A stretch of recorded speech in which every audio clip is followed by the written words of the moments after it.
What's up, everybody? Welcome back to the channel. This is Legitical Response, and folks, we got some snowflakes on the left. Check this out, y'all. You gotta love this.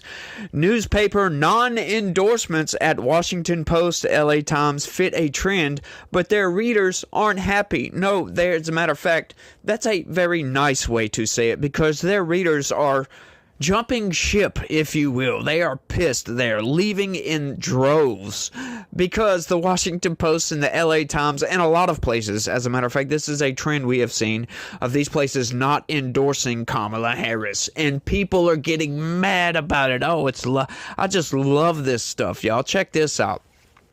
The number of newspapers endorsing a candidate for president has dwindled with the industry's financial troubles the past 2 decades, in part because owners reasons that it makes no sense to alienate some subscribers by taking a clear stand in a politically polarizing time. And I can tell you this, look, you guys endorsing anybody the hell you want to is not going to stop me from reading the Washington Post, the LA Times, any of these places. I can promise you. Most Republicans, conservatives that I know, they have a lot thicker skin than that. I'm sorry. You might piss off the snowflakes over there on the left. Not all of them, of course, not all of them. But, endorsing somebody like, right, newspapers, places that give out news that are supposed to be unbiased, they shouldn't endorse anybody anyway, because it gives off an air of a bias, for crying out loud, when you endorse one side or the other. So not endorsing them is logical. It makes logical sense. Makes total sense. You shouldn't endorse candidates, but they do. And now they're pissing off some of their own subscribers for not endorsing, like taking it, hey, I'm not taking a stand at all. This political cycle, this election cycle, has been one of the most insane election cycles I think I've ever seen. You've got all these unions not endorsing anybody, which is, a de facto endorsement of Donald Trump. And I think that's what these people are getting at. And I just love to see it. I just love to see this, y'all. This is just so great. You can't get enough of this stuff. These people are so sensible, right? Like, I've been going through my comment section every single time I do a David Pakman video. I get all these freaking David Pakman fanboys leaving all these nasty comments like, you're a liar. Like, come on, man. No, I'm not lying. I'm telling you guys the truth. If you can't handle facts, you've been lied to by these people. David Pakman is a corrupt guy. He's a manipulative machine. He just pumps out manipulations constantly under the guise of, oh, I'm just fact-based. No, you're not. He's nowhere close to fact-based. It's one of the most biased political pundits they've got on the left. This guy, and he claims to be, I'm not biased at all, blah, blah. Yeah, shut up. These people, they just can't handle the truth. I'm getting on there and trying to break all these comments down. They're nasty people, too. They call me stupid and all kinds of stuff. It's great. I love it. I love going through these comments. Y'all keep the comments coming, by the way. These people are crazy. So sensible. Love it. The fallout from both decisions continued Monday, with Post owner Jeff Bezos taking the unusual step of publicly defending the move in the columns of his own paper. 3 members of the Post's editorial board resigned their positions, and some journalists pleaded with readers to not express their disapproval by canceling subscriptions. Oh yeah, I came across several news articles, as a matter of fact, I'll post some of them right here, of hundreds of thousands of people canceling their subscriptions to the Post and to the New York Times. You've got to love it, y'all. You've got to love it. Many thousands have already done so. Bezos, in a note to readers, said it was a principled stand to ditch endorsements. People essentially don't care and see it as a sign of bias, he said. His comments appeared hours after NPR reported that more than 200,000 people had canceled their Washington Post subscriptions. If NPR's report is true, that would be a startling blow to an outlet that lost money and shed staff despite having more than 2.5 million subscribers last year. A Post spokeswoman would not comment on the report. Sorry. Sometimes I get these pauses. I don't know what I'm doing. I'm reading, and it's like I get stuck on a word, and it's Sorry about that, y'all. I'm working on that. I'm trying to get better for you guys. Subscribers are falling away in recent days. The Times has acknowledged losing thousands of subscribers due to its own decision. Both newspapers had reportedly prepared editorials supporting Democrat Kamala Harris. Instead, at the behest of Bezos and Patrick Soon-Shiong, at the Times, they decided not to endorse. The Post publisher Will Lewis called it a statement in support of our readers' ability to make up their own minds. That is right. Like when you have a news source, they're supposed to be unbiased. You're not supposed to get fed your own biases from your news source, for crying out loud. They're supposed to not have a bias at all. They're supposed to give you the facts. If you want opinion, then you go to the opinion writers. You don't go to the fact-based writers, right? You let those people that work at the Post or whatever, you let those people endorse Kamala Harris, and you go with that if that's what you want. But just because the company itself does not endorse a candidate, like, these people are just insane to think that not endorsing a candidate is something that would make these people go away. They can't handle these people not endorsing, oh, we're not going to subscribe to you anymore because of this. Like, really? Who cares? Like, to me, I see that as, yes, this is normal. Endorsing a candidate is very abnormal to me. Right? Like a quote-unquote claim to be unbiased news source should not support any candidate whatsoever. I kind of don't like companies themselves supporting, endorsing candidates. I don't think they should do that at all. Not a company, as an official statement from this company. I don't think they should be doing that, to be honest with you.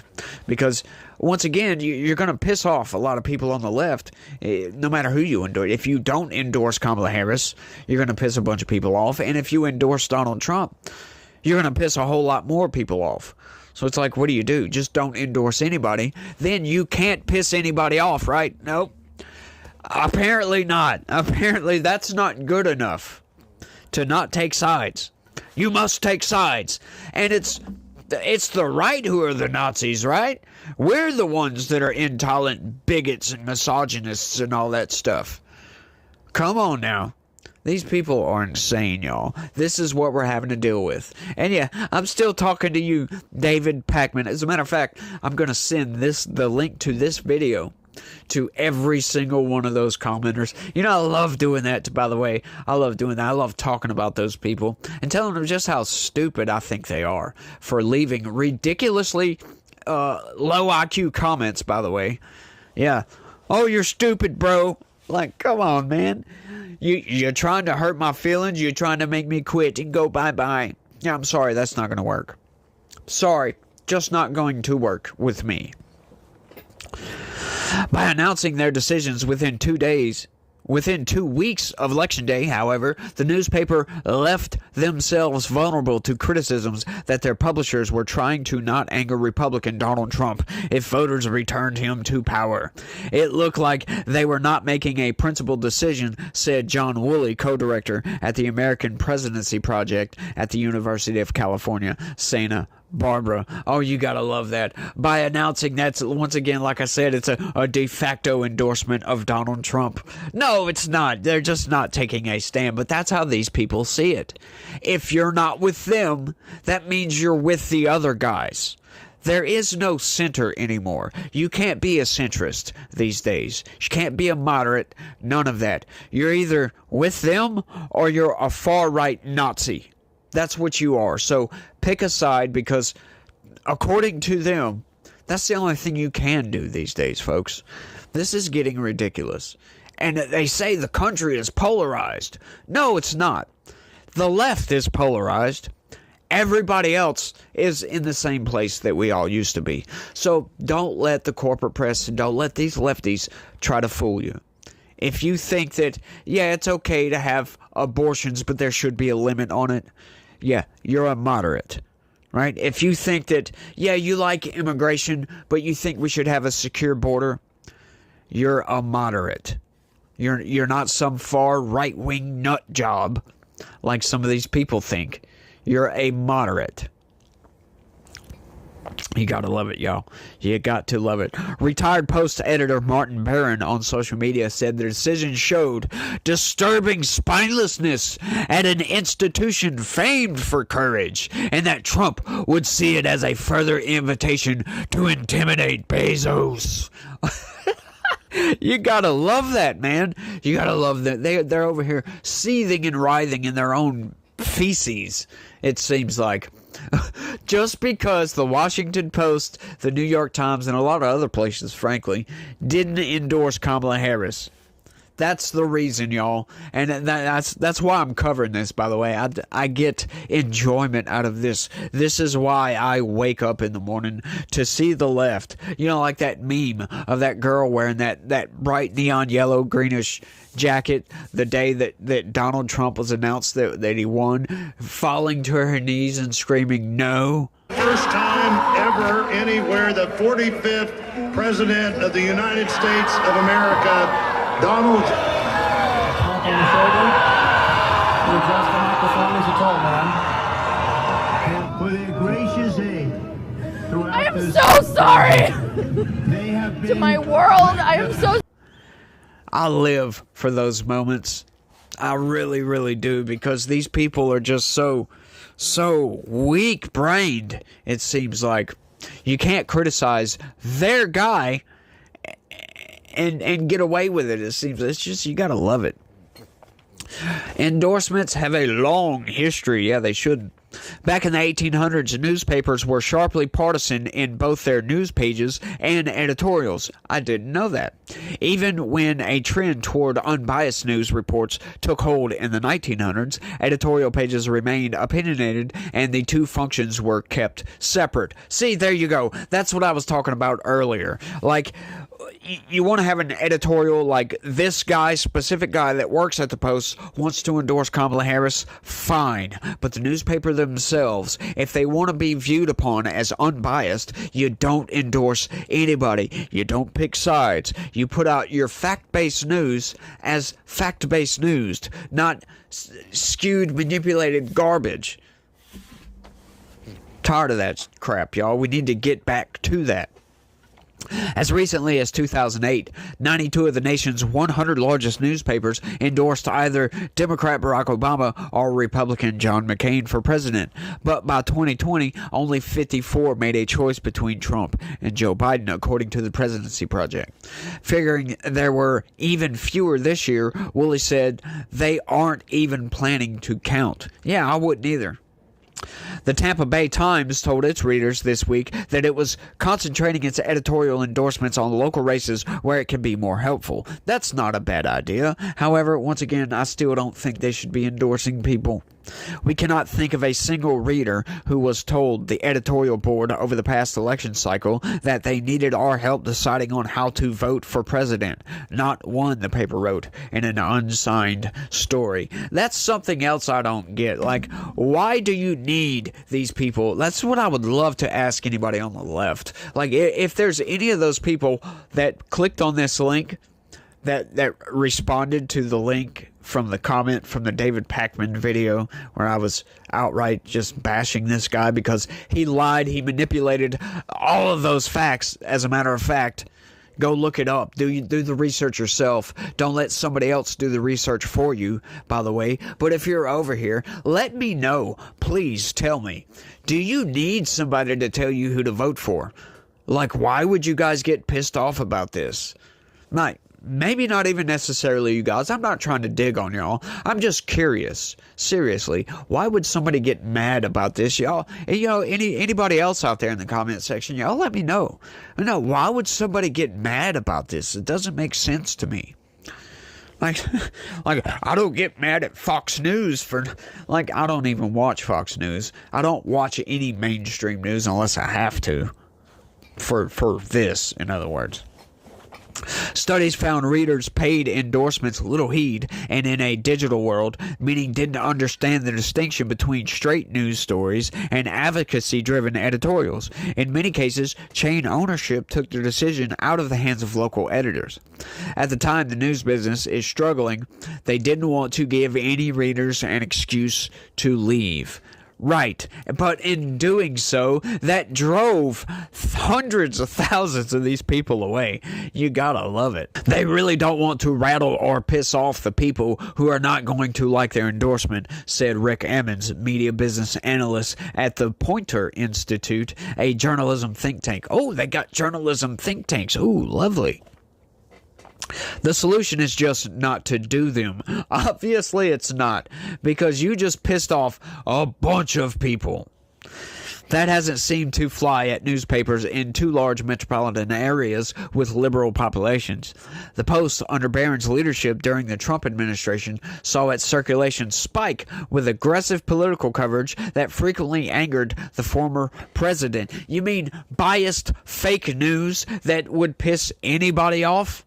That's what they meant to say. This is an Associated Press article, so of course it's going to be a little bit biased. Yeah, that's the Associated Press for you. Yeah, they can't say that, oh, well, it's fake news. No, it's just, critical of the former president. That's all it was, just critical. No. You guys put out non-stop garbage fake headlines about the man. You lie. You call him Hitler. Oh, he's parroting Hitler's talking points, for crying out loud. He's acting like a fascist. Constantly, right? You just compared his rally at Madison Square Garden to a Nazi rally that took place in the early 1930s, for crying out loud. Like, seriously. Come on now. You guys really need to stop it with all this Nazi crap, right? The dude's not Hitler. He doesn't want to kill Jews. He doesn't want to kill criminal aliens, for crying out loud. He just wants to make the country again. But you can't get these people to believe any of this. You can't get them to believe none of it. They have to lie about Donald Trump because he's the big bad threat. Oh, he's gonna be a dictator. Right. Come on now. You really think one man can become a dictator? Like, I've asked this question before. Do you really not believe in our institutions that much that you would think that one person, Donald Trump, could get elected and there not be any more elections ever again, and he'll be a dictator for the rest of his life, which really isn't that long, to be honest with you, because, for crying out loud, the dude's almost 80 years old. He's like, what, 78, 79 years old? And he can't be around for that much longer. Not at least in the cognitive condition to where he can lead the country. Right? Because he is starting to decline a little bit. He's not there yet. The guy's still spry. I mean, for crying out loud, just look at the Joe Rogan podcast. He went for 3 hours straight. Just almost nonstop talking. And that was mostly Donald Trump just running his freaking mouth. And you want to try to tell me he's cognitively impaired? Yeah, come on, get off your freaking high horse. Stop listening to David Pakman, for crying out loud, and go pay attention to politics on your own. Don't get your political opinions from somebody else, for goodness sakes. I tell people constantly, don't take my word for it. Take the facts word for it, because it's right here. You don't take my opinion. When I give out these videos, the information is for you guys. My opinion is for anybody that just wants to listen, right? I'm almost forcing you to hear my opinion when I give out the news. The Post decision drew ire from many quarters. Besides Barron, the decision was denounced by Watergate-era reporting legend Bob Woodward and Carl Bernstein. Columnists Robert Kagan and Michelle Norris said they were quitting the newspaper in protest. 3 of the 9 members of the Post's editorial board said they were leaving that role. Wow. These people, like, how insane and tolerant do you have to be to quit your freaking job because the company you work for didn't endorse your guy or gal or whatever it is? I'm not specifically talking about Kamala Harris, but they wouldn't endorse the candidate of the party. Like, how tolerant do you have to be for that? Like, that's what I want to know, because the left, y'all are the tolerant people, right? That seems quite intolerant, but, who am I to tell you your values? It's crazy, y'all. Out west, a Los Angeles Times editorial writer, Karen Klein, wrote in The Hollywood Reporter that she was quitting the newspaper. Klein said that while soon showing had the right to impose his will on editorial policy by making the non-endorsement so late in the campaign. He was effectively expressing the opposite of the neutrality he claimed to seek. See, that's how these people see it. Once again, like, rebutting what I was saying. If you're not with them, you're a far-right extreme Nazi, Hitler's guy, or something like this. A misogynist, racist bigot that needs to die. That's what these people think about us, right? And if you're not with them, if you don't endorse Kamala Harris, all of a sudden, well, you just lie for a living. Donald Trump is your dear leader because he's your dictator, and you just believe anything and everything he says, right? Not knowing that everybody on the right, anybody like political pundits at least, were constantly criticizing Donald Trump for doing dumb stuff, because Donald Trump does stuff. He does dumb stuff all the freaking time, right? And we're constantly criticizing him for it. Like, he could be a lot more concise with when he's talking about policy, right? He's a bit like Kamala Harris when it comes to that, and I wish he wouldn't be, right? He could spend a lot less money, right? Like, hopefully when he comes in this time, I'm hoping that, we don't run $1.8 trillion deficits like we are with the Biden administration. Of course, under Trump, we were running 980-something billion his last year deficit. That's still a lot. It's less than $1 trillion. It's less than half. It's about half of what Biden is running right now. That's insane. And it was that much, and it's half? That's nuts. But it was still that much. We shouldn't be running a deficit at all. Like in the millions right now would be okay. We would probably be cheering for that if it was just in the millions. And that's still crazy. Shouldn't run a deficit at all. But, that's just how our government seems to work. They love adding to our debt. I mean, that debt's already high enough. Why continue adding to it? Makes no sense. Indeed, timing was the one regret Bezos expressed. I wish we had made the change earlier than we did, in a moment further from the election and the emotions around it, he wrote. That was inadequate planning and not some intentional strategy. You gotta love it, man. In an article about the continuing fallout on the Post's website Monday, more than 2,000 people left comments, many of them saying they were leaving. Even former GOP Congresswoman Liz Cheney said she was canceling. Oh my goodness. Oh, dear me. From what I've seen in recent days, the paper is hearing its subscribers very clearly, Post media critic Eric Wimple said during an online chat Monday. There are worries that journalists will be the ones hurt. The protests have left some journalists alarmed, worried that they and their colleagues would only be hurt in the end.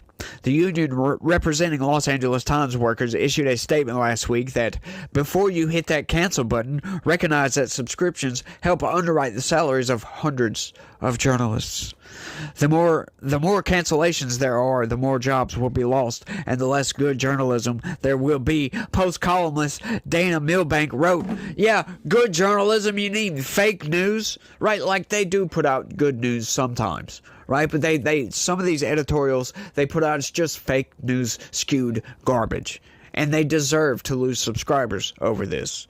If they want to put themselves in that bubble, they deserve to lose, for the company to be shut down outright. If that's who you're wanting to pander to, then you deserve to lose everything. If you can't give fact-based analysis and be a little bit fair with your news, then you don't deserve to be called a news organization, right? Like, this isn't news. I mean, I give you news, but this is mostly opinion. Like, I give you the facts, then give you my opinion based upon those facts. And I try to be fair. Although the left, from what I can see, has pushed me to the right. But is it really that? Is it really me being more biased? Or is it them just continuing to travel further and further left with their tolerance? It's just crazy to watch some of this stuff. I just love watching these people writhe in their own filth, the filth of their own creation. All right, like, this is what the left has become. This is what Democrats have become. Some of them, not all of them. Because I will agree, there's a lot of Democrat voters out there that they're just genuine good people, y'all. Like, seriously, don't think that this is representative of everybody. Of course not. It's not everybody was unsubscribing. But hundreds of thousands of people, that's just nuts. And look, they need to go. You need to get those people away. Those people need to stay out of politics. Because we don't need that type of division in politics. Especially right now. We need a little bit of coming together. We need to work together on some of this stuff. And making fun of people and calling them stupid is not the way to do that. Right? It just, I don't know. I'm just loving these stories like this. I'm loving this election cycle. You guys let me know what y'all think. Oh, man, damn it. You know what I forgot to do? Y'all smash that like button for me. It's probably too late. You probably already left, but I don't care. Y'all smash that like button for me. Subscribe if you're new around here. And do me a big favor and share this video anywhere and everywhere you can. I really would appreciate it a whole hell of a lot if you could do that. And let me know what you think about all this down in the comments section. I'd love to hear from you guys. And that's all I got for this one, y'all. I want to thank everybody for watching. And y'all try to have a good one. Stay legitical. Peace.